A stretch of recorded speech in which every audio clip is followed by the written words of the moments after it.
Well, Troy Bayliss starts from the front row of the grid in his home race. He's 5th in the championship. He's 4th on the starting grid. He was 2nd quickest in the warm-up this morning, but as I say, that was in torrentially wet conditions, and that was after crashing twice.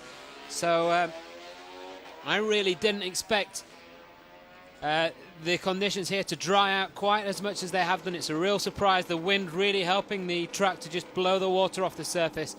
And it's amazing really how quickly it's dried out. Valentino Rossi will be happy with these conditions. He starts from pole position. He's been much faster than the rest of the riders throughout the 2 days of qualifying, which have both been done in warm and sunny conditions. He stands up, and a fitting tribute to Barry Sheen there, the number 7 pin badge, which had been sold at the circuit today in aid of a local cancer charity. Of course, as I was saying before, Barry Sheen gone but not forgotten, certainly in the hearts of the race fans here at Phillip Island, and not in the hearts of the riders either. That famous number 7 currently used by Carlos Checa, the Yamaha rider, 8th in the championship and 9th on the starting grid. He takes to the track for the sighting lap. As you can see, a very busy and hectic pit lane, and I guess, Gav, a few last-minute changes were being made down there. Yeah, I think basically everyone was waiting to see what everyone else had put on their bikes, and as they all go out at the moment, they've all gone out with front slick and a rear slick, so that seems to be the decision. It's going to be important for them to pick out the dry line, but just stood here on the grid at the moment, and there doesn't seem to be that many wet places on the track at all. Just maybe in a few of the valleys, a few of the trenches that we get around the track, but nothing too much to worry about. We just hope there are some clouds still around, so and quite a bit of wind, and some that look like they could drop some rain, so let's just hope they stay away for the entire duration of this race. We'll find out very shortly. The riders filing out of pit lane one by one. Here comes the world champion and series leader, Valentino Rossi. He's not going to be touched in that first position this year, that's for sure. 307 points for him. Sete Gibernau on 244. The championship was wrapped up 1 week ago at Malaysia. Rossi says he's feeling now that he's riding without the pressure of the championship around his neck. He's out there having fun, and he'll be out there going for victory once more.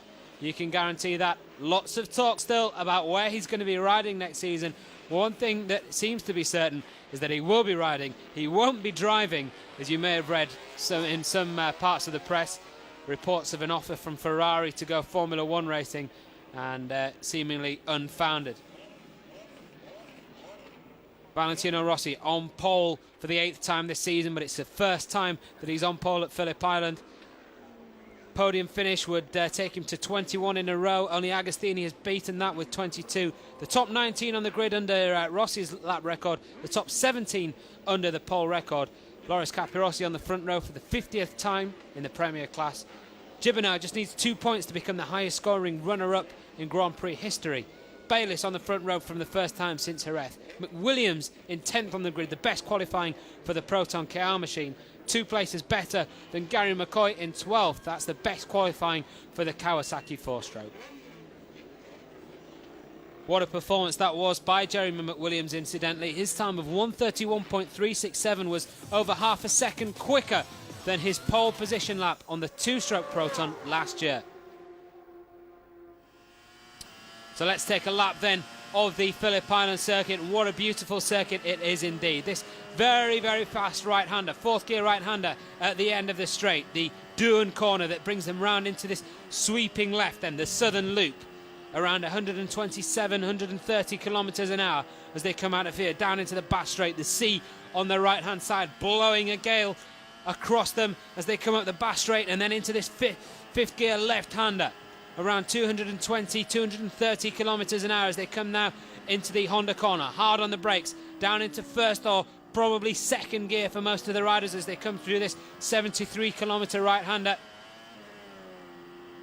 Stay in second gear, up through Siberia. Again, some big winds coming off the ocean there as they light the front end loosens up as they go uphill. Through this sweeping right and then left over Lukey Heights. This is where some of the most spectacular pictures are taken that you see of this Phillip Island circuit. They drop down, the earth just drops away from them as they go hard onto the brakes into the right-hander, the Honda corner. A tight second gear right-hander. The tight 50 mile an hour right-hander that brings them back round into the fast fourth and fifth gear left-handers.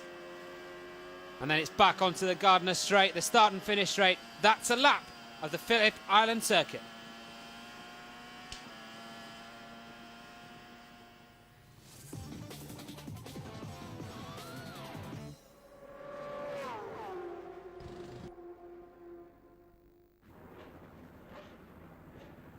Well, that's the view that we've got now of this beautiful Phillip Island circuit, and it couldn't be more different than how it was when we woke up this morning. We've had rain, heavy torrential rain this morning, dark clouds, and now look at that. You can see the sea is still a bit choppy, but down there on the grid, Gav, things look to have brightened up. Definitely much sunnier than it was for 125 and 250s. There are some dark clouds still about, and well, some of these teams, they did come out onto the grid, such as Toru Okawa, Marco Melandri on the Yamaha. They both came out with cut slick front tyres, and they've changed those now for slick front tyres, and there are a few spots of rain in the air at the moment. Valentino Rossi wearing that Barry Sheene number 7 pin badge, starting from pole position for the 8th time this season. And he's never been off the podium all year. What a run for Valentino Rossi, the world champion, deservedly so. Could be riding for Yamaha, could be riding for Ducati next season. Will he be on this bike? It's going to be ridden today by Loris Capirossi on the front row for the 50th time in the Premier class. Second on the grid for Capirossi, and looking to improve on a bad run of results in recent weeks. Sete Gibernau, the championship is over for him, but the fight is still on for second place. Titanium Pedrosa, get well soon, we are with you. That's from Sete Gibernau. The message, of course, to Danny Pedrosa, the 125cc world champion, who underwent a few operations in Melbourne after breaking both his ankles in the first free practice on Friday morning. And Pedrosa, I'm sure, will be watching this race from his hospital bed. Here's Troy Bayliss on the outside of the front row.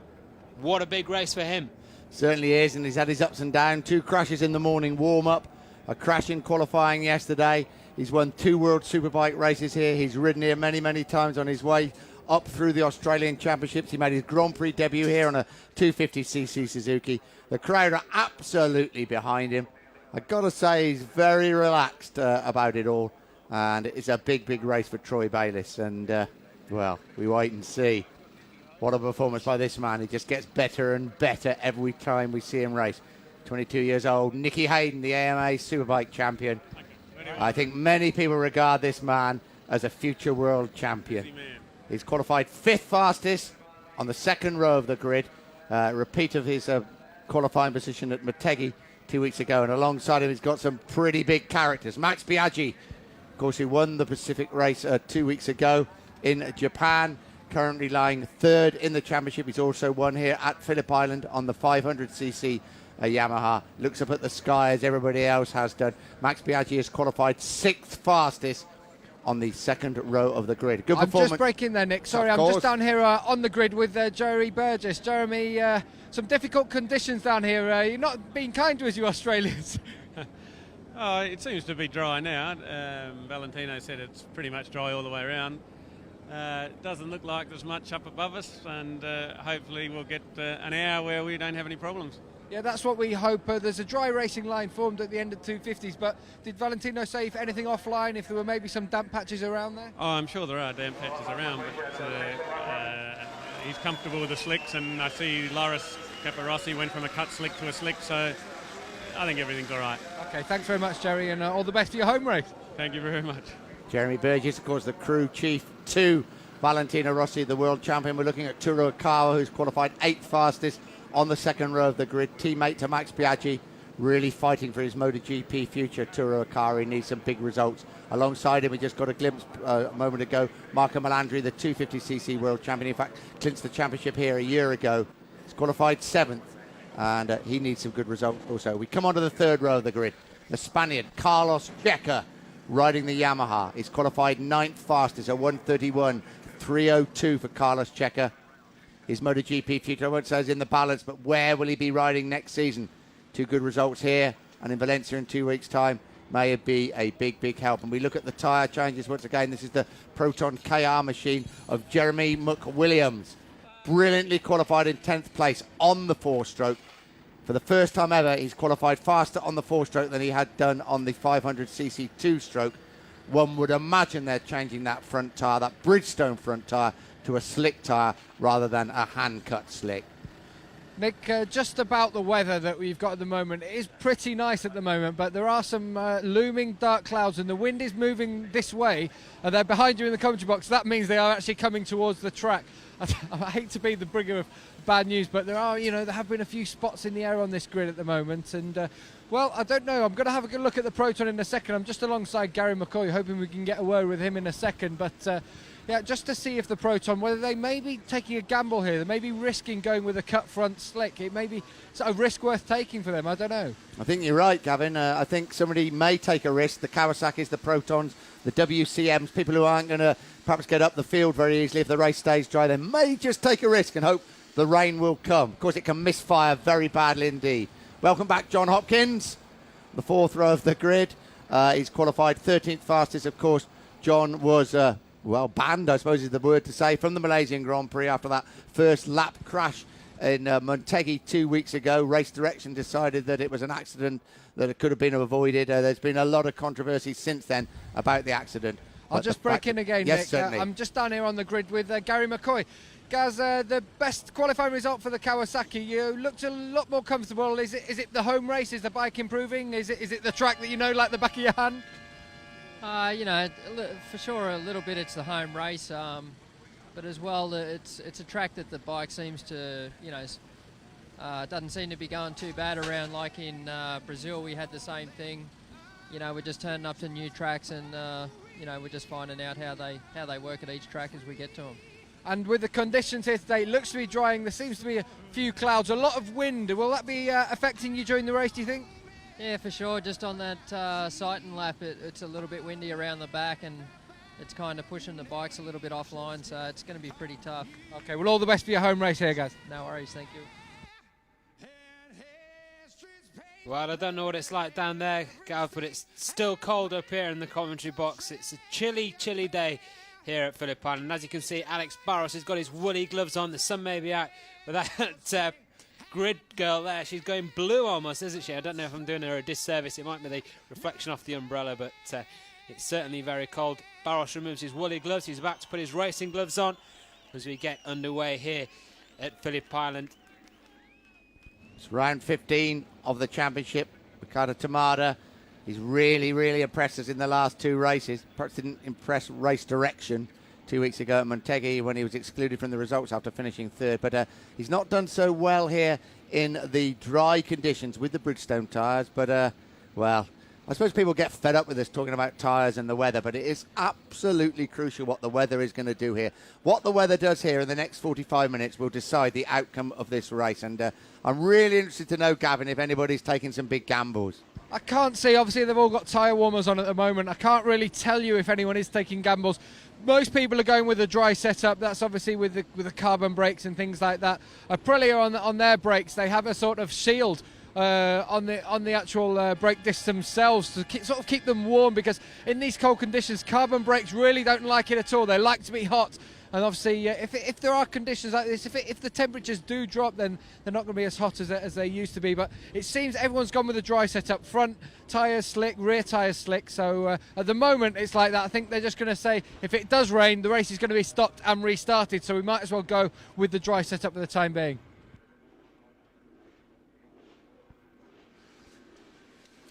Yeah, that is certainly the case, isn't it? If it's if it's declared a dry race, everybody who's out there on slicks is going to be in a decent position. Then, if it starts to rain, they're just going to call them in and give them a chance to change onto wet tyres anyway. So I can't really see the advantage in taking any sort of gamble here. Valentino Rossi certainly not. He's on pole position. He's going to ride with slicks from the start. Nobuatsu Aoki had a big crash on Friday. He was taken to hospital. He missed the Friday afternoon qualifying session it was just turned out to be a stiff neck, but he was taken up to Melbourne for x-rays. But he's back. He's fit. He's on the grid in 20th place. Crashed that in the morning warm-up, as did so many other people. Andrew Pitt, the former World Supersport champion, in front of his home crowd, riding the Kawasaki, 6th row of the grid. He's qualified in 21st place. Real shame that for Andrew Pitt. He was 12th fastest on the first day, but he couldn't get a lap in yesterday. And Ryuichi Kiyonari on the 6th row in 22nd. Talk of him going to the British Superbike Championship next season. And perhaps even Colin Edwards taking his place alongside Sete Gibernau. We will see David De Gea on the WCM, the Spanish rider, also on the 6th row in 23rd place. Yeah, he's ridden pretty well on that WCM in very, very difficult circumstances. Now, I think there's a man that everybody feels sorry for. He's yet to finish a MotoGP race. He's got 2 to go this season. The 23-year-old Geordie, Chris Burns. He's qualified 24th. All he wants to do is say he's finished a MotoGP race. And if you finish a MotoGP race here at Phillip Island, you've certainly got something to be proud about. 27 laps of this 4.448 kilometre, 2.764 miles Phillip Island circuit. It's the rider's favourite. The weather is clearing up. The penultimate round of the MotoGP World Championships. The front row, Troy Bayliss, Sete Gibernau, Loris Capirossi, and on pole position, it's the doctor, it's Valentino Rossi.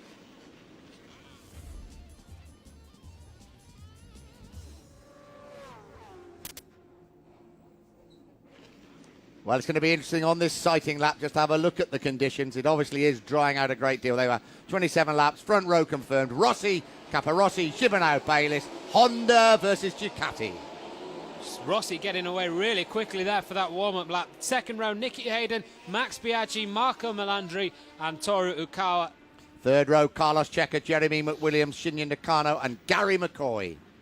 The fourth row, John Hopkins, Kenny Roberts, Olivier Jacques, and Alex Barros. Jacques winning the 250cc championship here, 3 years ago. Fifth row, Tamada, Edwards, Haga, and Aoki. And the sixth and final row, Pitt, Kiyonari, De Gea, and Chris Burns. I was just saying how quickly Rossi got away from the line there. You can see he's absolutely miles ahead of the rest on this warm-up lap. He's really going quickly. Not sure if he's just wanting to test out and push on this warm-up lap and see what these conditions are like. It really is the key for the riders to know how hard they can push it on the opening laps of the race. I would think that's exactly what he's doing, wouldn't you? Going a little bit harder than you would expect, just to push it to the limit, just to see exactly where that racing line is and how dry the track is. The blue sea, magnificent view there of the Bass Strait. You'd have been here half an hour ago, you wouldn't have seen any of that. The rain was sleeting down here, absolutely sideways, misty and cold. Conditions are better. It's going to be dry. It's going to be, I won't say perfect conditions for the penultimate round of the championship, but it's going to be very, very good race. Can Bayliss prevent Rossi winning? Just some very interesting things down here in pit lane. Obviously all the teams have their spare bikes down here, and just some bikes have wet front tyres, some bikes have wet front setups, but they have a dry tyre in there. They've got steel brakes in on some bikes. A whole range of different bikes down here, just in case there's a problem with these bikes as they come round now, and just in case the rain starts to fall. Well, things could get very, very complicated here at Phillip Island today, but there's nothing complicated about the start. It's a dry start. It's a full complement on the grid. And once again, Valentino Rossi, for the 8th time this season, will start from pole position. Rossi chasing his 8th Grand Prix win of the season.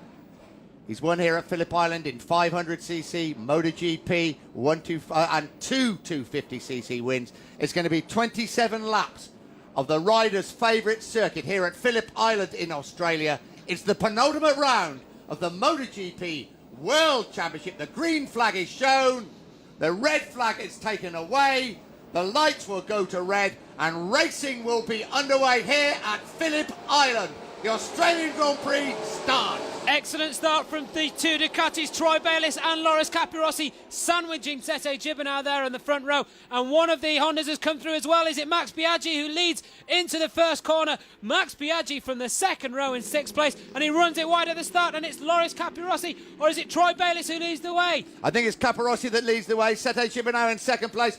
Biaggi got a great start from the 2nd row of the grid, then ran it a little bit wide. Rossi is also in there. Down towards the hairpin they come. Yeah, it's Bayliss who's leading the way. Nick Bayliss first. Melandri has got an absolutely fantastic start as well. Also from the second row, he's in 4th place now. So it's Bayliss from Gibernau. Melandri now up to 3rd from Capirossi, then Biaggi, then Hayden, and Valentino Rossi behind his teammate. Bayliss leads the way. Bayliss in front of his home crowd. Sete Gibernau in 2nd place. The pack stream through, up through Siberia. Dry line certainly appearing. Dry line certainly there. Troy Bayliss, he crashed twice in the morning warm-up. He crashed in qualifying. He won 2 World Superbike races here last year. And he leads the way in front of the Australian crowd as they race down towards Lukey Heights.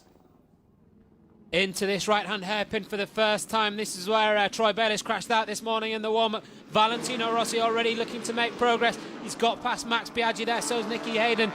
But Bayliss now coming around the fast left, 4th gear left-hander that comes round into the start-finish straight.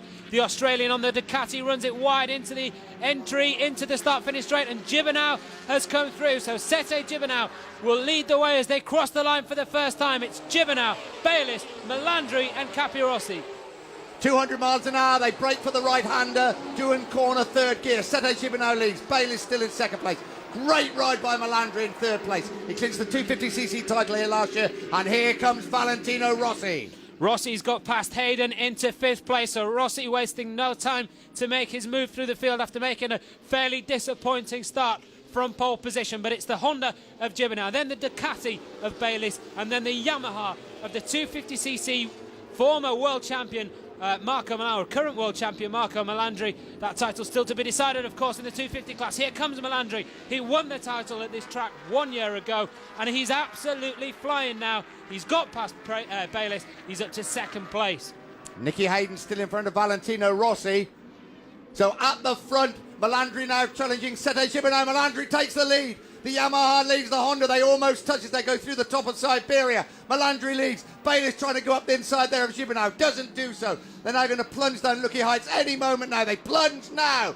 Melandri leads the way. Gibernau 2nd. Bayliss 3rd. Capirossi, Hayden, Rossi. And then it looks like Max Biaggi and Toru Okawa. Yeah, Nicky Hayden's got back past Valentino Rossi. I'll get my words the right way around eventually. But yeah, Hayden absolutely flying now. He's got back past Rossi. A real scrap now going on. Biaggi and Okawa just losing touch a little bit with this lead group.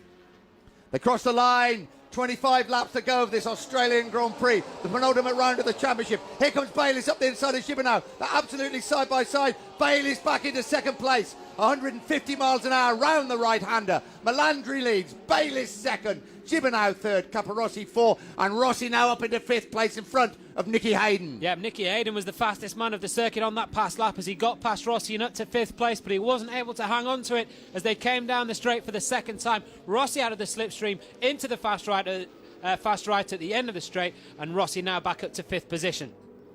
Bayliss on the brakes, trying to go up the inside of Marco Melandri, doesn't do so. Melandri leads, Bayliss 2nd. Sete Gibernau, big crash during Friday morning practice, 180 miles an hour. Loris Capirossi, Hayden fights back. You don't do this against the world champion. You don't do this against your teammate. The American AAMA champion does just that. We ride with Rossi. It's his teammate Nicky Hayden in front of him. What a ride this really is from Nicky Hayden. Up into 5th place and really making great strides. He could have taken pole position, you know, in the final qualifying yesterday. He was on a pole lap. He could have snatched it from Valentino Rossi, but he got held up by Sete Gibernau. He's not getting held up by Loris Capirossi, that's for sure. Hayden goes through on Capirossi and he's up to 4th place. Valentino Rossi wanted to come through as well. There just wasn't room for him to go past Capirossi. We ride with the world champion Valentino Rossi. Loris Capirossi in front of him. 3rd gear, 4th gear around this very, very fast left-hander. Brings them back into the start and finish straight. 200 miles an hour down here. Rossi now lining up Capirossi, but Capirossi's Ducati just too fast for the Hondas. They break for the right-hander. Here comes Rossi once again, but Melandri leads away from Bayliss. Gibernau, Nicky Hayden, has Rossi got through? He has. Rossi has got past Loris Capirossi. We always get good racing at Phillip Island. This is fantastic. And the fastest lap of the race to Max Biaggi. Max Biaggi in 7th and closing in on that lead group. There you can see him on the number 3 Honda. Well, it was an important point for Max Biaggi to set that time and keep in touch with the lead group. And there goes Bayliss. He's almost touched with Melandri. Bayliss over the top of his Ducati and down And well, Bayliss, it looks as though he's out cold there because he hasn't moved, and that could be very serious. Now let's have a look. Let's just at the front, Gibbernow has gone through, Nicky Hayden's gone through as well. Marco Melandri was pushed wide when we saw. Now let's have a look what happens. Nicky Hayden's going to take the lead. Nicky Hayden in front of Sete Gibbernow. Hayden leads from Gibbernow. Melandri now up on the inside of Gibbernow as well, but Gibbernow hangs on to second place. So it's Hayden, Gibbernow, Melandri, then Rossi and Capirossi, and Biaggi closing in. But well, let's just keep our fingers crossed for Troy Bayliss. Nicky Hayden leads the way from Sete Gibbernow, Melandri, Rossi, Loris Capirossi. Any news we have on Troy Bayliss, obviously we will bring it to you as soon as we can. They're round the left-hander, the fast left-hander that brings them back into the start and finish straight. Nicky Hayden wanted to finish on the podium fair and square, he said, after being awarded third place at Motegi. We look again at the crash. Bayliss on the brakes on the outside. I don't think he quite touches the rear end there of Marco Melandri's Honda, but he falls very, very awkwardly indeed. We wait for any news. We have a new race leader. It's Marco Melandri that leads the way. Nicky Hayden in second place. Valentino Rossi is right in there in third. Loris Capirossi has gone past Sete Gibbernow. What a race at the front. Nicky Hayden up the inside now of Marco Melandri. Hayden back in front. Melandri back into second place. And we wait for any news on Troy Bayliss. Here comes Valentino Rossi trying to go up the inside of Marco Melandri. Doesn't do so. Fastest man on the circuit at the moment, Olivier Jacques, and he's brought a few men with him as well. Look, there goes Toru Okawa. In fact, Okawa up on the inside of Jacques. So one man we've lost from that group, by the way, Max Biaggi has disappeared. I'm not sure what's happened to Biaggi, but this group has really bunched up at the front. Max Biaggi's just actually gone down the straight. Not sure at all what's happened to him, but he's just gone down the straight now. So Max Biaggi out of this fight at the lead group. The race leader, though, Nicky Hayden from his teammate Valentino Rossi. Hayden leads, Rossi second, Melandri third. The fastest man on the circuit, as I was saying, Olivier Jacques in seventh place. A real group at the front. Here comes Rossi. He's had enough of this battling now around with these rookies, with Hayden and Melandri. Rossi in control. Rossi leads the way as they come into the fast left. Third gear, fourth gear. Down the straight, 200 miles an hour. Valentino Rossi, chasing his 8th Grand Prix victory of the season, leads the way. Max Biaggi has had problems. Troy Bayliss has crashed out of the race. What a start to the penultimate round of the championship, but it's now got a familiar feel to it. Down the straight they go. The Gardner Straight, named after Wayne Gardner. Melandri up the inside of Nicky Hayden. This is an extraordinary ride by Marco Melandri. Easily the best rider we've seen from the 250cc world champion on a MotoGP bike. Nicky Hayden still in third place. Loris Capirossi fourth. And Troy Bayliss now being taken off on the stretcher. Yeah, there's a wave there from Troy Bayliss. His neck's in a brace, but he's conscious. And a wave to the Australian crowd. Thank goodness for that. Troy Bayliss is okay, and now we can enjoy this MotoGP race. What a thrilling ride it is at the front. The two rookies, Hayden and Melandri. They've come of age in this, the 15th and penultimate round of the 2003 season. But it looks as though Rossi's going to start stretching them out now at the front. Akawa 6, Jacques 7, Checker 8, Nakano 9, Barros 10, Roberts 11, McCoy 12, McWilliams in 13th place, Hopkins 14, Pitt 15th, 16th, Colin Edwards. Nicky Hayden just having a bite at Marco Melandri once more there in third position. Melandri doing so well in second place. He was the highest qualified Yamaha on the grid in 7th place on the second row. And he's by far the highest Yamaha in the race. His teammate Carlos Checa there in the background. But Melandri, without a doubt, having the ride of his life in the MotoGP class. As I say, he won the title here 1 year ago in the 250cc class. He obviously likes it. He's got good memories for him. And, well, fingers crossed there will be more good memories of this circuit for Marco Melandri. We saw him ride superbly well, remember, at Donington when he was up there in the front group for those opening laps. Then he crashed out at the chicane from 4th place. Let's hope Marco Melandri can hang in there and keep fighting with these guys at the front. Valentino Rossi now opening up a bit of advantage. Hayden up into second place, up the inside there of Marco Melandri. So Hayden now second, Melandri third, Capirossi fourth, Gibbernow in 5th place, Toru Okawa going very well in 6th place. The gap now just over 1 second. Hayden takes up the chase against his teammate, the world champion Valentino Rossi, as they break for the hairpin. 20.5 laps to go. Melandri back up the inside of Nicky Hayden. They're chopping and changing. It's more like a 125cc race. And Melandri just hangs on there. No, he doesn't. Hayden is back in second place. Melandri third. Gibbernow 4. Capirossi 5. Toru Okawa in 6th place. Nicky Hayden absolutely desperate to finish on the podium here. Of course, he did take a podium finish 2 races ago at Motegi when Makoto Tamada was disqualified, but that wasn't until an hour after the race, and Hayden never got the chance to stand on the rostrum itself. He could get that chance here in Australia this weekend. The sun is shining here at Phillip Island. The track is warming up. The racing is warming up. And, well, the championship's already in the pocket of the race leader, Valentino Rossi, but there's plenty to play for still here. There is some kind of rain falling. It's hardly rain, I can say, but in the wind there are water drops falling in the air as Valentino Rossi comes down the main straight. There aren't clouds overhead, but there's definitely some kind of rain falling on the circuit. Marco Melandri back up the inside of Nicky Hayden. Here comes Sete Gibernau also. Melandri back into second. Hayden third. Gibernau looking threatening in fourth place. Tighter line. And Toru Akawa having a very good ride just in front of Loris Capirossi. Melandri and Hayden, you'd say the future of MotoGP rests in their hands. They look very, very capable hands at the moment. Toru Okawa, as you rightly say, Nick, riding very, very well there and beginning to threaten Sete Gibernau. Okawa finished on the podium here last year. He hasn't finished on the podium since then, so he likes this track. Nicky Hayden, though, up on the inside of Melandri. Once again, Hayden back up to second. It's all fun and games between the two rookies, and they look like they're enjoying it. The gap now between Valentino Rossi and who's ever in second place at the moment, it is Nicky Hayden, is 1.3 seconds. So Rossi just opening up the advantage. But what a race we've got for second place. Hayden, Melandri, Gibernau, Toru Okawa's got in front of Loris Capirossi, Carlos Checa, Olivier Jacques 8, Nakano 9, Barros 10, Kenny Roberts in 11th place, McWilliams currently in 14th place, and Colin Edwards, the former World Superbike Championship, down in 17th place. There's a bit of talk going on in the pit lane that maybe Valentino Rossi, when he went past Marco Melandri, was under a yellow flag because that's where Troy Bayliss was.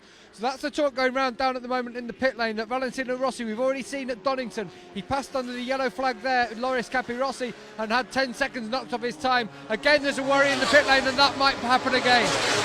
Well, absolutely on the ball, Gavin, in pit lane. We wait for developments there, and obviously, Gavin, anything we find out about Troy Bayliss, but we did see away from Troy Bayliss as he was taken away on the stretcher because he fell very nastily indeed. Marco Melandri up to second at the end of the straight, but Nicky Hayden takes it back as they come through the southern loop, runs it a little bit wide, and then Melandri's back up on the inside. They almost touch.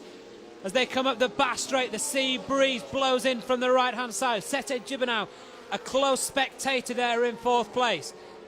They head up the hill towards the Honda corner, hard on the brakes, into the right-hander, second gear.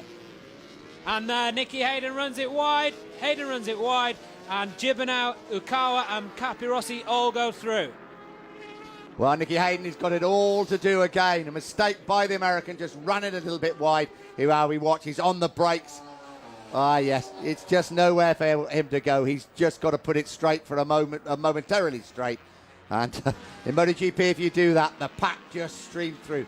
But don't give up on Hayden. He'll be back fighting for that second or third place. Melandri now second, Gibernau third, Okawa 4, Capirossi 5, 6th place Nicky Hayden, and in 7th place Carlos Checa and Olivier Jacques, both on the Yamaha. Shinya Nakano 10, and Alex Barros 10, and Kenny Roberts in 11th place. Big wobble there for Marco Melandri. You can tell how hard he's pushing that Yamaha to stay with these Hondas. A really superb ride from the youngster in his first season in the MotoGP class, riding a four-stroke. Never ridden a four-stroke before, never ridden anything so big as this 990cc Yamaha. But he's really doing ever so well there in second place. Season started in disaster for him. Loris Capirossi gets up the inside of Toru Okawa. Of course, Marco Melandri broke his leg in 2 places at the opening Grand Prix of the season in practice. The opening Grand Prix of the season at Suzuka in Japan. He's taken a long time to recover. He's flying in second place. Sete Gibernau third. Loris Capirossi now in 4th place. Toru Okawa 5th. Rossi at the hairpin. Capirossi now just starting to push the Ducati beyond the limit. Let's see what the Ducatis can do against the Honda and the Yamaha. Behind Nicky Hayden, Carlos Checa right behind him. Carlos Checa in 7th place. So really, Rossi's running away at the front. 2.4 second advantage. Then the battle is between Melandri, Gibernau, Okawa, Capirossi, Hayden and Checa.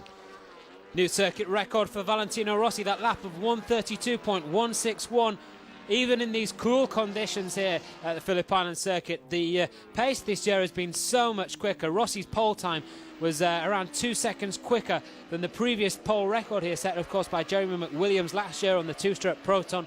But Rossi was riding the four-stroke Honda here last year, and like I say, he went 2 seconds quicker this time around. A lot of that to do with the fact that Michelin brought sticky qualifiers here this year, which they didn't do last year. But even so, the class and the pace of this MotoGP class has moved up a step.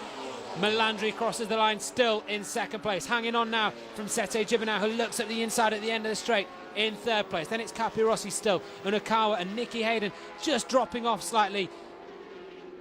Here comes Capirossi up on the inside of Gibernau. Capirossi up to third place. 3 Italians now in the top 3. Rossi out on his own at the front. Then it's Melandri holding off Capirossi, and Gibernau, the Spaniard, in fourth.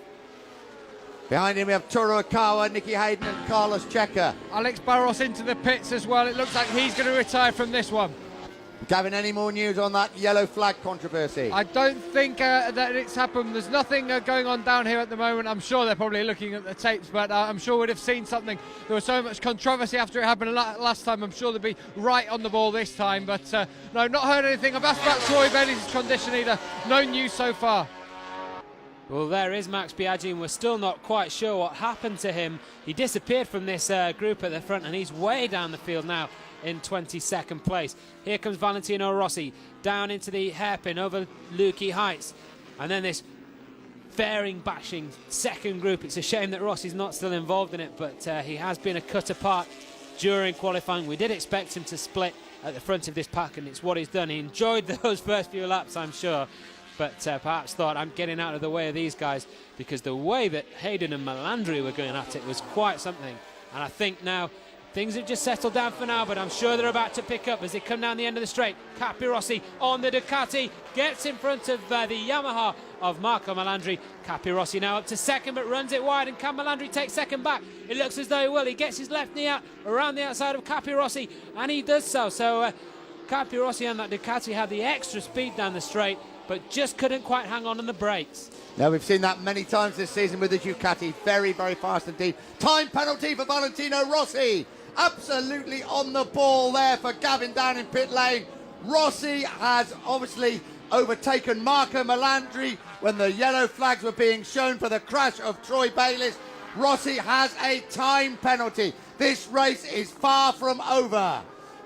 Valentino Rossi's going to have to come in for 10 seconds and then rejoin the race, and it's debatable whether he'll be able to work his way back through this pack, because they are running at an extremely fast pace behind him. Here comes Loris Capirossi at the inside of Marco Melandri once again. Capirossi now up to second, and that's virtually the race lead for Capirossi, because as we know, Rossi is going to have to come in. Now they come down into the hairpin. Marco Melandri once again on the brakes. Marco Melandri back in front of Loris Capirossi. They head up into the long double left-hander that brings them back into the start-finish straight, and any second now Rossi surely will be told by his pit board that he has to come in. This is the battle for the lead. It may look like a battle for second place, but Valentino Rossi has been penalised. He looks at his pit board. Now, does he realise what is happening? We're pretty certain, because he overtook Marco Melandri when the yellow flags are being raised, when Troy Bayliss crashed. Capirossi back into second place. Marco Melandri third. Sete Gibernau in fourth place. But this is going to be the battle for the lead, because the race leader, Valentino Rossi, has a 10-second penalty for overtaking under a yellow flag. A 10-second penalty for Valentino Rossi. That doesn't mean he's got to go into the pit. Just means 10 seconds, I would imagine, is going to be taken off his time. Over to you, Gavin. Yeah, but they haven't put a flag out for him to come into the pit, so it's just a case of, I assume, the 10 seconds coming off his time, which is what happened at Donington effectively, but he didn't know about it during the race. Many people argued that if he'd have known about it during the race, he'd have known to open up over a 10-second gap, and he'd have pushed it that little bit extra. Well, he knows about it this time, so there can be no arguments at the end of this race. Well, it will be interesting to see now what the pit boards say down there. Marco Melandri up on the inside of Loris Capirossi, and Capirossi hits back. Well, the gap between Rossi and the second group stands at 3.56 seconds, as you can see there. And so Rossi is going to have to open up another 6.5 seconds over the last 14 laps if he's going to win this race. Melandri back in front of Loris Capirossi. What a ride this really is from the young Italian. It's heart in mouth here.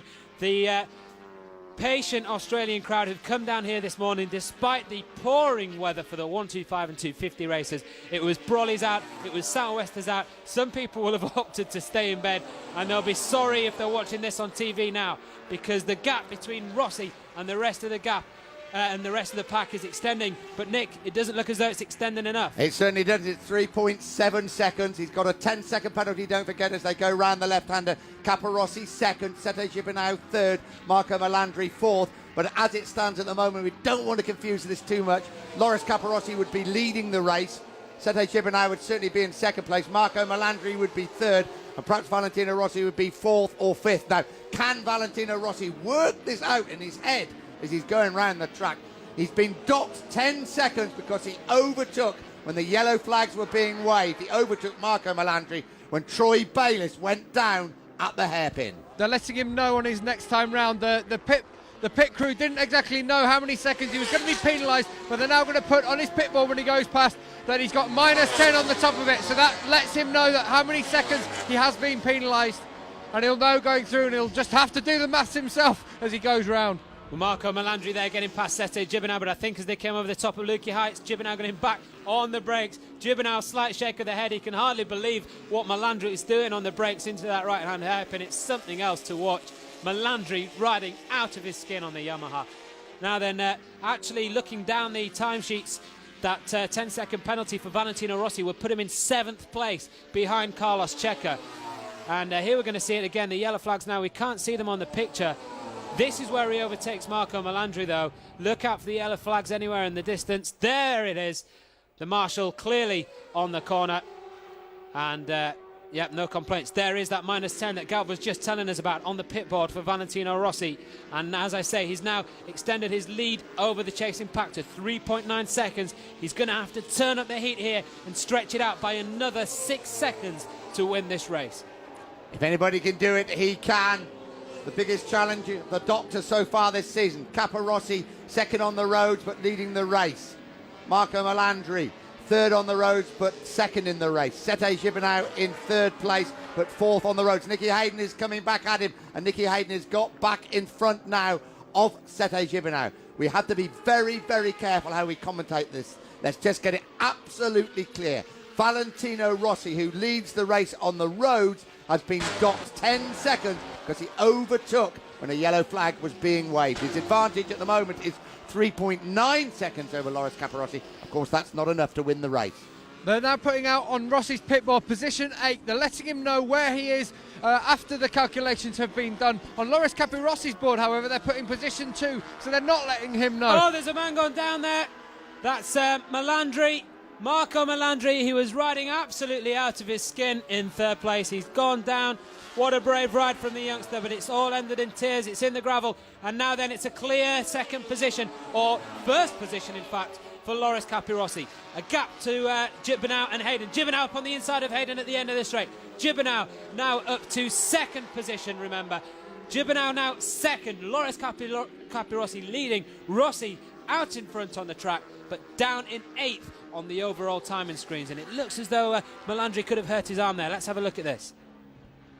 Down he goes on the Yamaha, fast part of the circuit, the far part of the circuit, into the gravel, and it does look like he's damaged his wrist or his hand. We look at, again, nasty high side, not too high in the air, but it's a very fast part of the circuit, and poor old Marco Melandri. He spent too much time in the hospitals. He spent too much time in those clinics. I'll be really, really interested, Gavin. I know it's hard for you, just to know what the other teams are telling their riders. You told us that Loris Capirossi wasn't being told that he's leading the race. But what about Sete Gibernau? What about Toru Okawa? What about Nicky Hayden? It's a very, very complicated situation. Sete Gibernau's being told that he's second in the race at the moment, so he knows that at the moment. Valentino Rossi's about to be told that he's in third place, it looks like, on his pit board. They're right next to each other. Right, they're putting him up as being 3.4 seconds behind, but still, they're all trying to do the maths themselves down here on pit lane. It's obviously a very confusing situation. Nicky Hayden's being told he's in fourth, same for Toru Okawa, so no one really knows what's going on. What is clear, though, is that Rossi knows that he does have 10 seconds off his time. Well, it seems as though Loris Capirossi knows it as well. Now look at Rossi. He's gone across with the fastest lap of the race so far, a 1:31.8. Capirossi responds with a 1:32.4. So Rossi takes off 6/10 there on that lap to extend his gap to 4.6 seconds with 11 laps to go. Loris Capirossi has just put some daylight between himself and this chasing pack of Gibernau, Hayden, Ukawa and Checker. Well, that's exactly what he's got to do, hasn't he? He doesn't want to get involved in this scrap because obviously it's slowing the pace a little bit. He has a real chance here, Loris Capirossi, in strange circumstances of winning this race. Let's tell you, there's 10.5 laps to go. We've forgotten about the laps. Let's tell you, Valentino Rossi leads the way, but he's been docked 10 seconds for overtaking under a yellow flag. His advantage over Capirossi at the moment, 4.6 seconds. So Capirossi leads by over 5 seconds on corrected time. Capirossi, we think, knows the situation. Certainly Valentino Rossi knows the situation. I think these just behind him are going to slog it out as hard as they can. It's Gibernau leads Hayden. Toru Okawa just behind them, and Carlos Checa having a good ride on the Yamaha, tucked in behind them. His teammate is Nicky Hayden, goes up the inside of Sete Gibernau at the bottom of Lucky Heights. So Nicky Hayden up into third place on the road, but could be or is second place as the results go. But Rossi, with these sort of laps, is obviously going to change this situation. Yeah, but he's still in 6th place overall, Nick. We're just looking at the lap times as they come across. Valentino Rossi 1:31.7, Loris Capirossi 1:32.3. So Rossi, for the second successive lap, takes 6/10 back off this chasing group. Into Duan curve. Nicky Hayden in front of Sete Gibernau. Here comes Toru Okawa coming under pressure there from Carlos Checa. So Rossi out in front on the roads. Loris Capirossi second on the roads. And this is the battle for third place on the roads, but actually second place in the race. Here is Valentino Rossi. We're just getting news here of Troy Bayliss. Yeah, obviously Bayliss there okay, but on his way to Melbourne to hospital for further checks. And that's a good sign for the Australian fans who are here and sat at home, of course, because Troy Bayliss, it looked very nasty, didn't it? And I think he was knocked out cold when he came off his bike because of the way that he just skittled across the gravel and then didn't move. And it looked pretty hairy there for a while, but thankfully Bayliss is going to be okay. And that's big news as well, of course, for his family back home in Monaco. His wife, Kim, recently gave birth to baby Ollie, and the other kids, Mitch and Abby, all watching this race in France on TV. Can't be here with their dad in Australia, and I'm sure their hearts were in their mouths when they saw that accident, but thankfully Troy Bayliss is okay. Nicky Hayden really carrying the charge now to the podium. I think now is when we're going to see the best of Valentino Rossi. He knows he's got to push it. He's doing so, and he's got a soft tyre on the back of that bike. Gibernau and Nicky Hayden, they have a hard rear tyre, but Valentino chose to go with a soft tyre because of the cool conditions, I expect. And now he's really going to have to push it. There's people who've said that he hasn't had to push it as much as before, but now he really is going to have to push it if he wants to win this Australian Grand Prix. We are going to see a super demonstration of the man, Valentino Rossi, but it's Nicky Hayden who's absolutely flying, and Sete Gibernau. Sete Gibernau's got past Hayden actually at the end of the straight there, so Gibernau back up to second, Hayden drops back to third, and it really looks as though these four, Gibernau, Hayden, Ukawa and Checa, will fight it out for those remaining remaining podium position. And one would imagine that Rossi's going to start to come back through now. Actually, the gap between Rossi and Capirossi stands at 6 seconds, but the gap between Rossi and this chasing group is about 9 seconds. So with that 10-second penalty, that would place the ghost of Rossi, if you like, 1 second behind Carlos Checa and improving all the time. So really, you would imagine that Rossi very, very soon is going to be back in front of this group in the cosmic race that's going on a higher plane. And Nicky Hayden in the real race is giving Sete Gibernau all sorts of problems, but Valentino Rossi, as I say, he's around 10 seconds ahead of this group. He's level with them really on overall times because of that 10-second penalties. Hayden back in front of Gibernau in the hairpin once again. It's all very confusing, but at the end of the day, it's a case of Rossi. He's got to extend his lead over Capirossi by another 4 seconds over the next 8 laps. That's absolutely right, because he is going to catch these men, isn't he? There's no doubt about that. He might have even caught them as they come over the start and finish line now. The gap between Rossi and Capirossi, 6.6 seconds, so he's trying all he can. But Rossi is now up into third place, because the gap between him and Nicky Hayden is now 11 seconds. Up into third place, straight fight. Up into second place. Second place, sorry. Yeah. Straight slog going on behind him there between Hayden, Gibernau, Ukawa and Checker. But yeah, Rossi would be in second place behind Loris Capirossi as it stands at the moment. The gap between Rossi and Capirossi, 6.699 seconds. That gives Capirossi a 3-second advantage, just over 3-second advantage over Rossi overall with 8 laps to go. They're now going to tell Valentino Rossi on his pit board that he's up into second position. They didn't let him know in the last couple of laps where he was, but now they're going to let him know that he's done the hard work, he's back on the podium, and he just needs to keep going because he's taking time out of Capirossi all the time. It certainly is. We ride with Turo Okawa. You just see in front of him Sete Gibernau and Nicky Hayden. There's Hayden, Gibernau, Okawa coming under increasing pressure from the Yamaha there of Carlos Checker.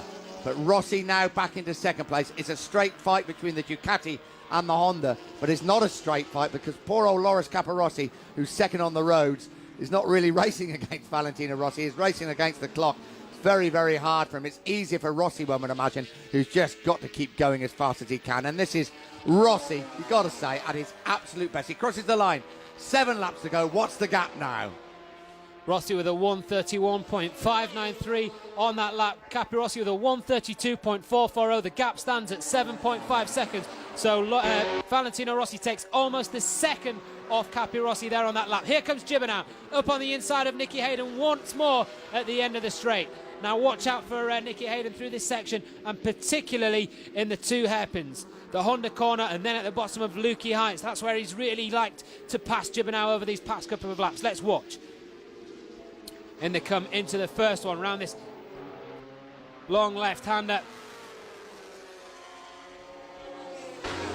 And into this hard-braking right-hander. Nicky Hayden not close enough this time. Okawa, in fact, is closer. Okawa up on the inside of Nicky Hayden. So Hayden caught out cold in the right-hand hairpin. They're letting Capirossi know that he is in first place, but as well that his lead is diminishing. That's what's going to be on his pit board when he goes past now. Great stuff, Gav, because we really are across this race. It's very, very hard to follow. But there we are. There is the race leader, not on the roads, but on overall time. But his lead is being whittled down metre by metre, yard by yard, mile by mile by the world champion Valentino Rossi. When they cross the line, we get a better idea, but Rossi is reeling him in.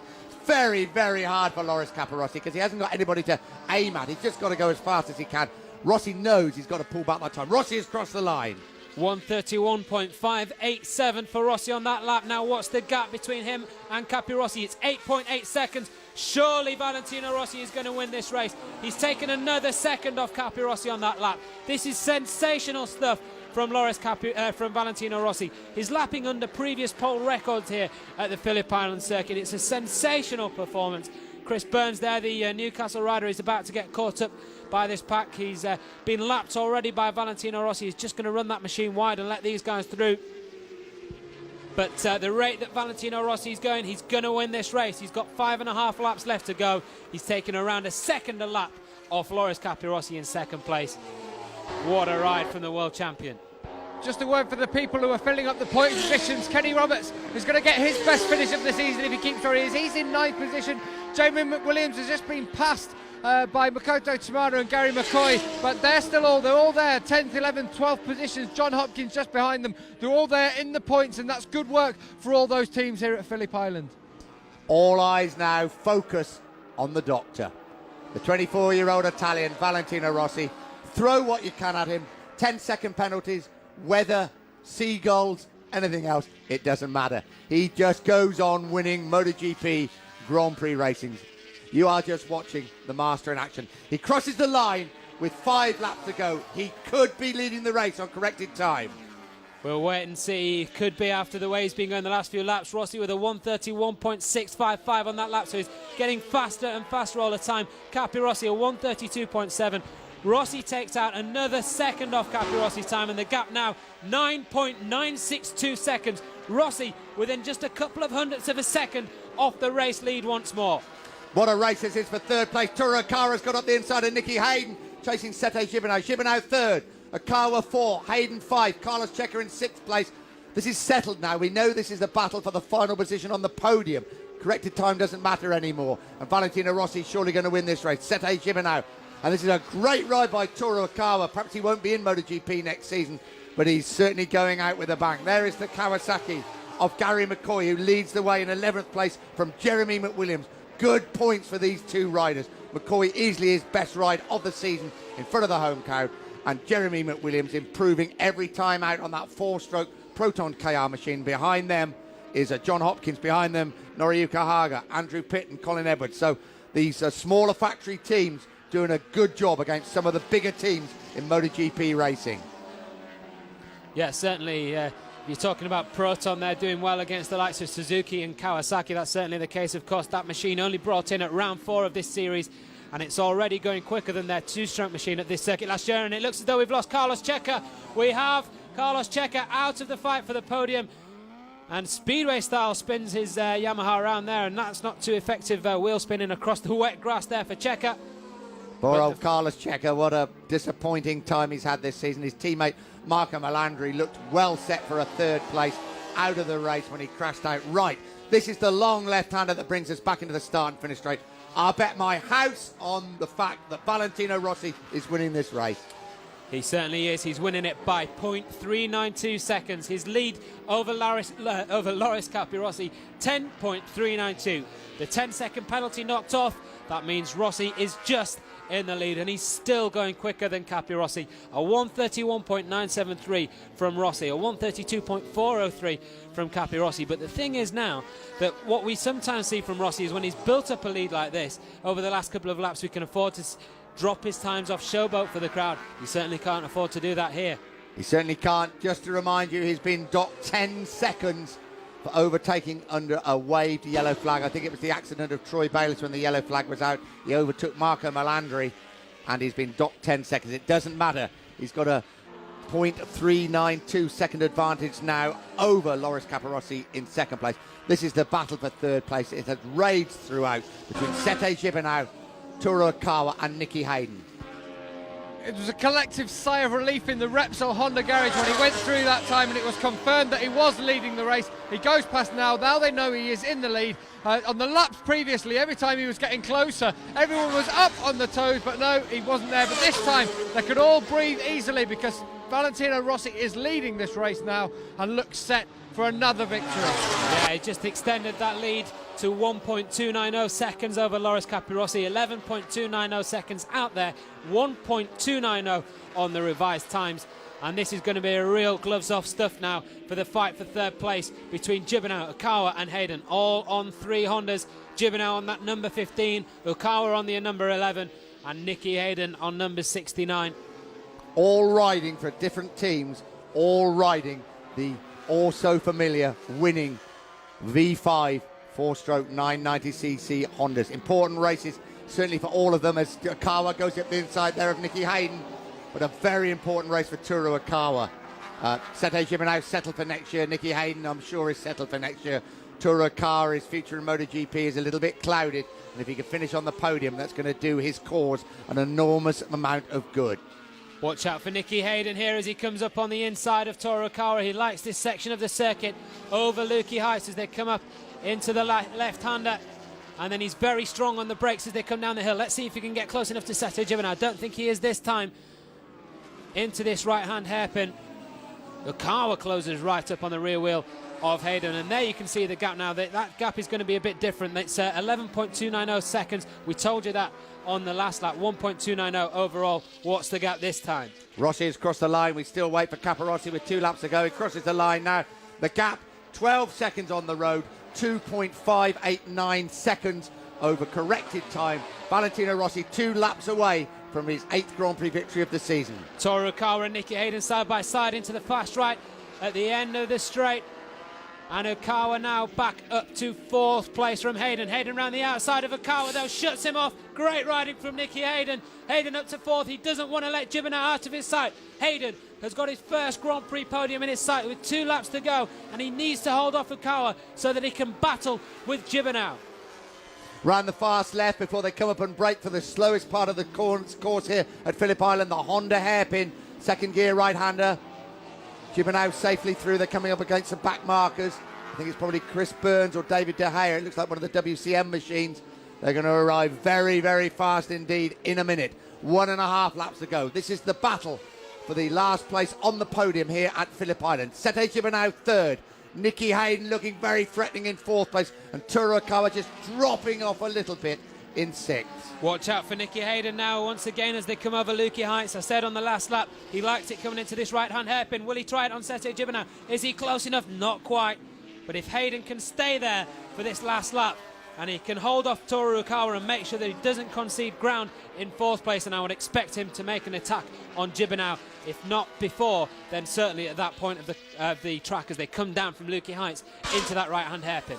Just a word from Marco Melandri. He led this race a part of it. He's in the hospital. He's hurt his right shoulder. He's going for x-rays on a possible broken right leg, but they don't think it could be that bad, but he's having scans on it. Just a word from Marco. Well, let's hope Marco Melandri is okay as this battle still rages for third place. They are coming up against the back markers. I think it's Sete Gibernau's teammate they've actually had to go past, and he moved out of the way very conveniently. So Sete Gibernau third, Nicky Hayden fourth, Turukawa in fifth place. We just got a glimpse of a very lonely Loris Capirossi in second place. Valentino Rossi is going to win the race, but who is going to finish on that third step of the podium? 3/4 of a lap to go as they break for the hairpin. Nicky Hayden is right where he wants to be. They've shaken off Toru Ukawa on this lap, and that's just what Hayden wanted. He's right on Gibernau's tail, and as they come up through Siberia now, this fast left-hander that brings them up towards Lukey Heights, he will be ideally placed as they come down into that right hairpin. It would be the ideal chance for him to take Sete Gibernau and clinch his first MotoGP podium. He looks to have the extra speed as they go up over the top. Nicky Hayden is now up to third. He's done it a bit early now. Sete Gibernau fights back. Has Gibernau got enough as they come round the left? And down into the dip, Nicky Hayden will look to shut him off. Certainly will. Down the dip they come of Lukey Heights. Hayden in third place, Gibernau in fourth place. No way through there for Sete Gibernau. Valentino Rossi has won the Australian Grand Prix here at Phillip Island. Second place is going to go to Loris Capirossi, a lonely second place for the Ducati ride. Who is going to take that final position on the podium? Capirossi crosses the line now in second place. Is it Hayden or Gibernau? It looks like it's going to be Hayden. Gibernau looking for the slipstream as they come down the straight, but Hayden has the speed. Hayden takes his second podium in MotoGP. Gibernau fourth, Ukawa fifth, and then a long, long gap back to, I think it's going to be Olivier Jacques in sixth place. But Tadej Okada, Mick Doohan, the rest of the Honda team down there on pit wall. The two Repsol Hondas both on the podium. Trevor Morris there, crew chief for Nicky Hayden. It's been a good weekend for Trevor Morris. He likes it in Australia. He says it feels like home. It's like being back in England and Manchester where he's from. Loris Capirossi, excellent ride for him in second place. Yeah, very difficult ride for him because it was all so complicated, wasn't it? All he could do was ride as hard as he could, but, well, how many more times have we got to say it? This man, without a shadow of a doubt, is the greatest motorcycle racer in the world at the moment. Perhaps the greatest motorcycle racer of all time. Valentino Rossi, they took 10 seconds off him for overtaking over it. The yellow flag was being waved. I think probably when Troy Bayliss crashed, he overtook Marco Melandri, but he is still there, Valentino Rossi. Throw 10 seconds at him, throw anything at him, and I think now that is a memorial to the late Barry Sheen being shown by the race winner, Valentino Rossi, as his teammate, Nicky Hayden, celebrates third place. What a superb ride that was from Nicky Hayden, and what a last lap. This is the pass on Sete Gibernau. I didn't expect it to come here. I don't think Gibernau expected it to come here either. He was probably expecting, like we were, the late braking into the hairpin at the bottom of Lukey Heights, but it's over the top that Nicky Hayden gets him round the fast right-hander, and that was a superb ride from the AMA former Superbike champion, MotoGP rookie, and well, he's deserved it, hadn't he? He's got stronger and stronger all season. A few doubts from some corners about Nicky Hayden's ability, but he's cast those to one side here this weekend, that's no doubt. And a poignant celebration from the world champion, from one to another. We lost Barry Sheen back in March to cancer, but his memory lives on here at Phillip Island.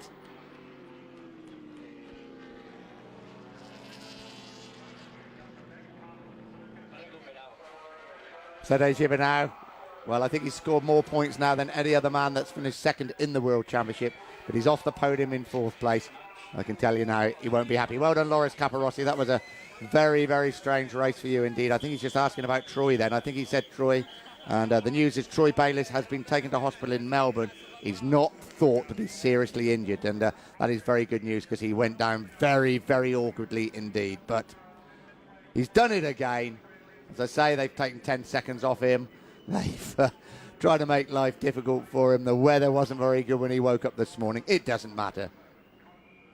As Matthew said, a memorial to a great world champion from a tremendous current world champion. Valentino Rossi remembers the late, great Barry Sheene.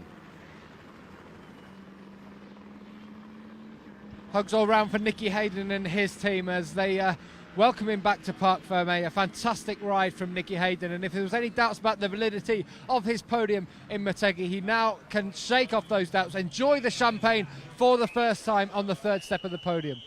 And also congratulations to you, Gav. Absolutely amazing. You called that yellow flag before anybody else, and fantastic. We knew exactly what was going on up here, and I hope that came over to all the viewers throughout the world.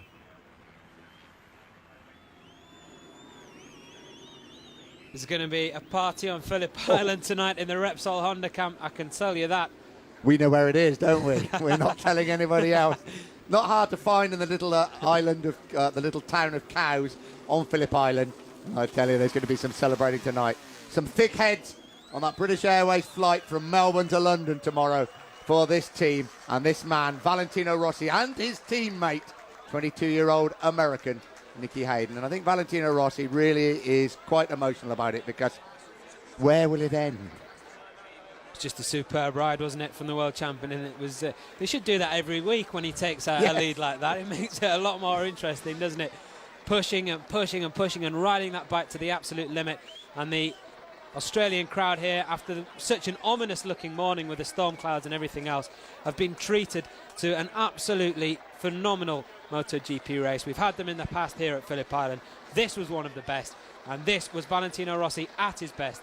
And I'm sure now Nicky Hayden there in the background is going to have a word for him as well, because when they watch the tape back here tonight, they're going to enjoy every minute of it. Valentino Rossi's actually getting some stick from his friends as he goes over and he's greeted by them. He's giving a little bit of stick for having caused that penalty, showing him the yellow card, but in the end he's done the work necessary. Well, you're down there with race direction, Gav. Could you have a word with them? Say Valencia, we could do with about 20 seconds off in Valencia, I think, just to make the race more exciting. I'll see what they say. Well, there's Rossi and his manager there with the grey hair and sunglasses, Jibo, who's currently allegedly negotiating with pretty much everybody in the paddock about next season's whereabouts of the world champion. Will it be Yamaha? Will it be Ducati? It won't be Ferrari, that's for sure. And no matter what you've been reading in the papers, Rossi is happy in MotoGP, and well, it remains to be seen whether he'll look for a new challenge at Yamaha or Ducati next season.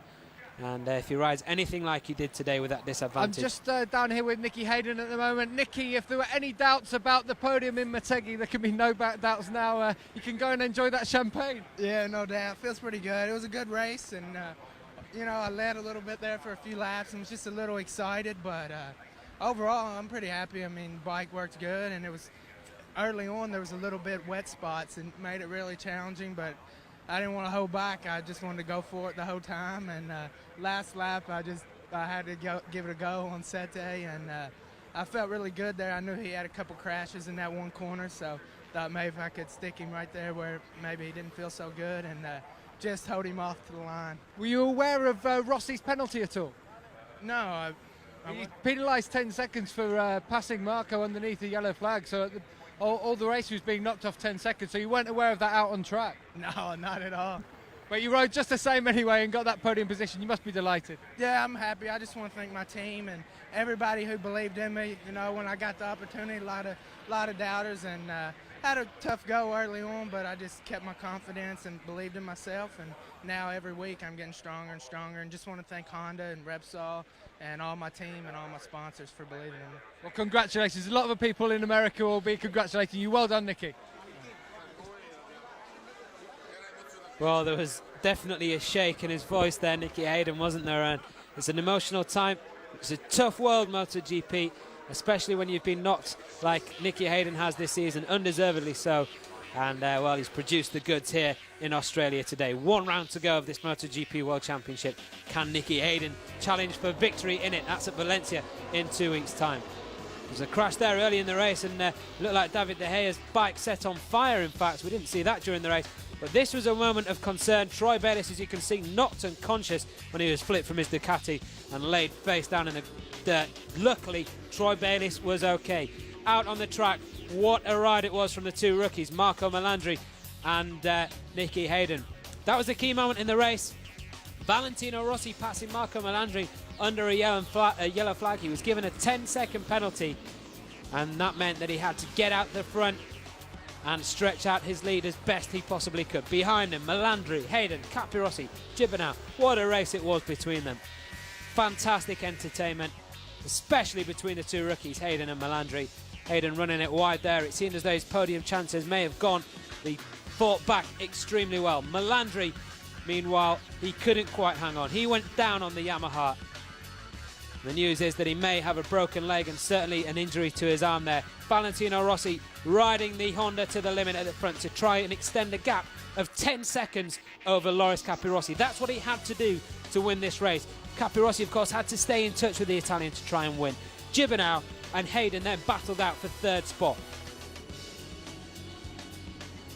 Toru Okawa became involved in the latter stages of the race as well and gave Nicky Hayden and Gibernau something to think about, but it was Rossi who rode supremely at the front, stretched out that lead to over 10 seconds.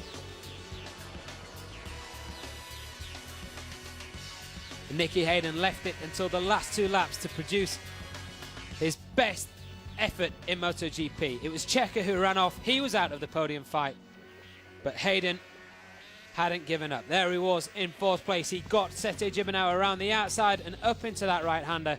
What a move it was from Hayden. An absolutely majestic win from Rossi.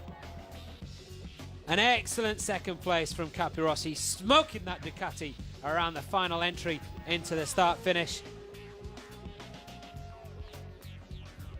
And a quite thrilling performance from Nicky Hayden to take third. Valentino Rossi victorious at Phillip Island, and he dedicates his victory to the late, great Barry Sheene.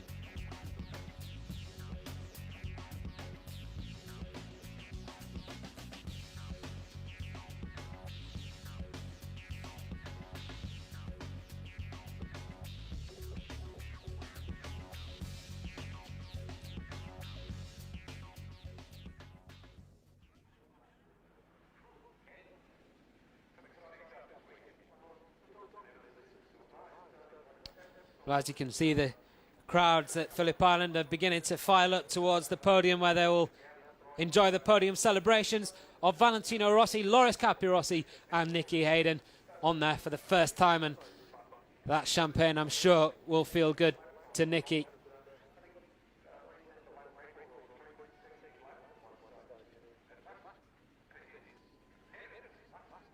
Two Italian flags and one American flag sit atop the podium at the Sky Vodka Australian Grand Prix. That Stars and Stripes flag's not been seen for a while, not since Kenny Roberts.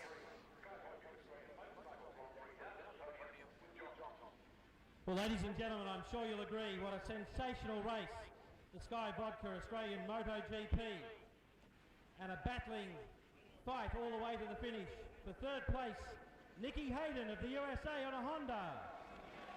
Nicky Hayden takes to the podium for the first time in his Grand Prix career. The MotoGP rookie stands on the rostrum for the first time. He finished third at Motegi, but he didn't get to celebrate with the champagne there. I'm sure he's going to enjoy it this weekend. Loris Capirossi back on the podium after an indifferent spell on the Ducati. And once again on top of the podium, the world champion, the Doctor, Valentino Rossi. The trophy for the winning constructor for Repsol Honda, Australia's Jeremy Burgess. Barry Sheene remembered by Valentino Rossi on his victory lap and on the podium, that famous number 7. Who could forget? Area manager for Campari Group.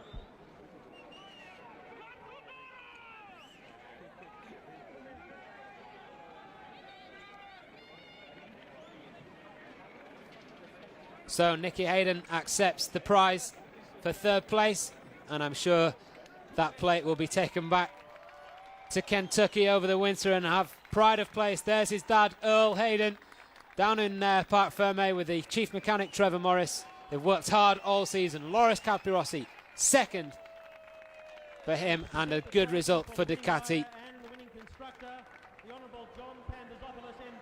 But it's 21 consecutive podiums for Valentino Rossi. He could equal the record of Giacomo Agostini with 22 at the final round of the 2003 season at Valencia. I'm sure that's not on his mind at the moment as he celebrates victory at the Sky Vodka Australian Grand Prix.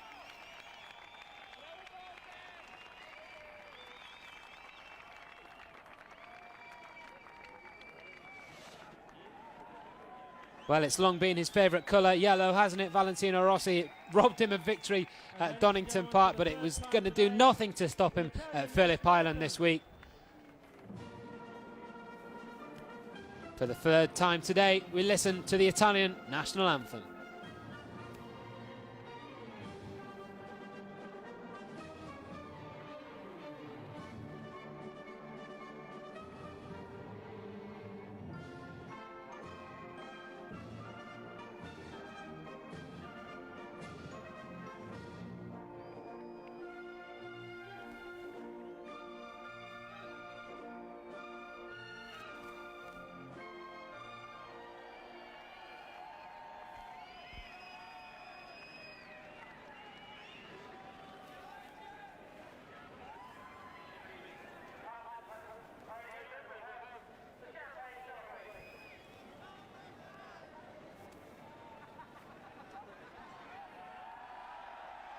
The Champagne girls get a good squirt in from Valentino Rossi, Nicky Hayden and Loris Capirossi. The champagne flows at Phillip Island. It will continue to flow long into the night before the big trip back to Europe and the final race of the 2003 season at Valencia in 14 days' time. A hug for Nicky Hayden from the world champion himself. It's not been easy being across the garage to Valentino Rossi this season for Nicky Hayden, but he's come through it well. And if Rossi does decide to move next season, that will give Hayden a big chance of some more champagne on the podium next season. No doubt about that whatsoever. Maybe even a World Championship challenge for Hayden. He's been touted as a World Champion in a couple of years' time by Rossi's crew chief, Jeremy Burgess, and by Mick Doohan as well. Big talk from big people in this MotoGP paddock about a big talent in Nicky Hayden. But once again, the Australian crowd will be left with the memory of another famous victory and a few souvenirs from the world champion, Valentino Rossi.